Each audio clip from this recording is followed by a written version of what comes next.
Hello again, Todd Clemens, Okeechobee Livestock Market, and here's your weekly market report. Well, it was a strange week. Normally this time of year, we don't have very many cattle, but for some odd reason we had close to 1,400 head yesterday. We had rain, and I know everybody's really happy about that. I heard reports of some people even getting close to 3 inches of rain. We got 2 inches around Okeechobee here, and it was a godsend, I tell you, just in the nick of time.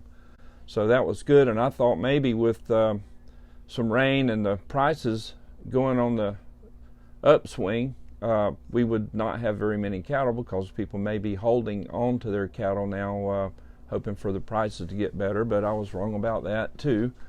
So we had a lot of cattle, we had a lot of good calves show up, still a lot of lightweight calves this time of year off of heifers, and they're selling pretty good.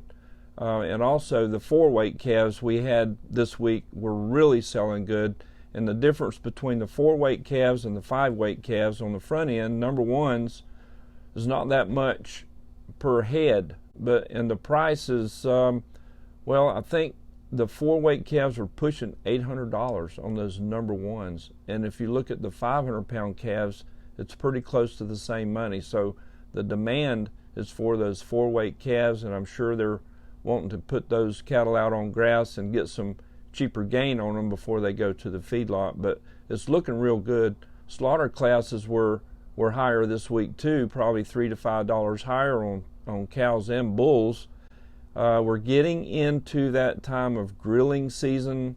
April, May, June, the weather's changed, it's nice outside, and those grills are going to be fired up, and people are excited about getting outside and cooking some beef on their grills.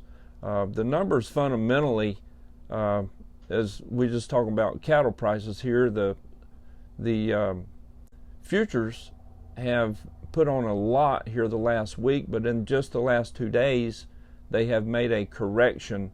They were really gaining and gaining and gaining so many days that it just couldn't keep holding that pace.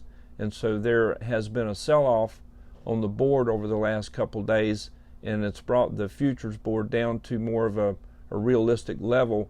And people are saying fundamentally everything's good. Technically, it was just a sell-off. It was too high, too fast, but fundamentals are still good. Cattle in the second quarter of the year, coming out of the feedlots, inventory is lower, and you read so much, and for me, I read and try to stay informed about what's going on.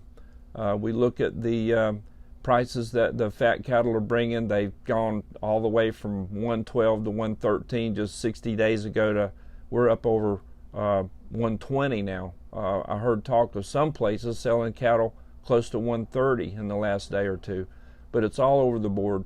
And so you hear numbers and numbers and numbers, and you have to look at all this stuff, and I just try to keep it simple. And I remember my dad saying, well, it's the same number of cattle out there every year. They're the same number.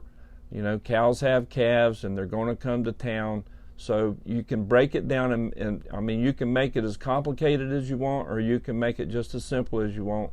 And it is baseball season now, and that's my game. I love baseball.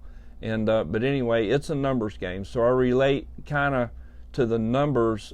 There's statistics for everything, like what does a guy bat off of left-handed pitchers or right-handed pitchers, or what's his average here and average there. And so there's a lot of thinking and a lot of numbers in baseball. And I remember hearing a story that somebody asked Willie Mays, how'd you get to be so good? What's your secret? How are you such a successful baseball player? And they were thinking he was going to really get into the head game, into all the nuts and bolts. And Willie says, well, when they hit it, I catch it. When they throw it, I hit it. That's pretty simple.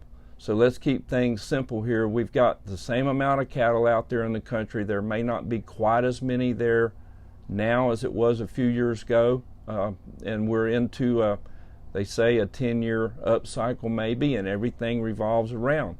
We talk about corn prices being so high. Well, guess what?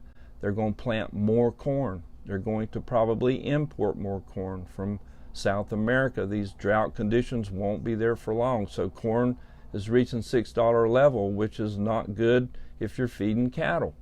but it will come around because more corn will be planted. Grain prices won't be there forever. They'll come back down. And the cattle cycle that we're in now is because the numbers are lower. There was a big sell-off. The winter storms that killed cattle, we know the inventory is lower, so let's just plan on seeing a little bit better prices. And anyway, it was good this week. Like I said, the feeder classes in the 4-weight, 3 and 4 weight range are in real high demand. I think it's going to continue to be that way here, certainly for the next 30 days until we start seeing our runs pick up. And our high prices this week, we can talk about Double C Bar Ranch. Had a little 195-pound calf that brought $2.30 bought by Foy Reynolds. And on the slaughter cow side, 7-Eleven Ranch had a 1,350-pound cow that brought 80 cents bought by FPL. That's your market report.